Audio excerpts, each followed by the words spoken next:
Hi అండి, నేను Vijay. Hair transplantation జరిగిన తర్వాత అయితే ఈ రోజుకు 104th డే అండి. సో ఇక్కడైతే నాకు హెయిర్ అనేది ఇంప్లాంట్ చేశారు.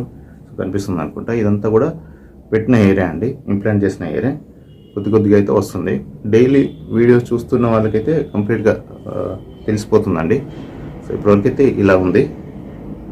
ఇదంతా కూడా వస్తుందండి.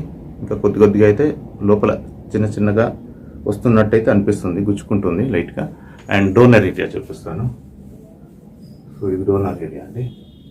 సో కామెంట్లో చూసానండి, ఒకతను నేను హెయిర్ ట్రాన్స్ప్లాంట్ చేయించుకొని 3 months అవుతుంది అండ్ నేను క్యాప్ కానీ కర్చీఫ్ కానీ వాడట్లేదు అని అంటున్నారు.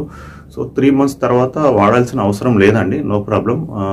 వాడకున్న ప్రాబ్లం లేదు. కాకపోతే డైరెక్ట్గా సన్లైట్గా హెవీగా అయితే ఉండకుండా ఉంటే కొంచెం అవాయిడ్ చేస్తే బాగుంటుంది.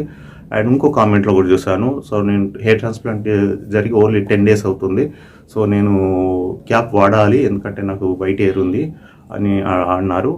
10 days తర్వాత వాడచ్చు అంటే లైట్గా వాడచ్చు అండి. కొంచెం హెయిర్ పాస్ అయ్యేటట్టు ఉండే ఖర్చు అయితే వాడచ్చు నాకు తెలిసి.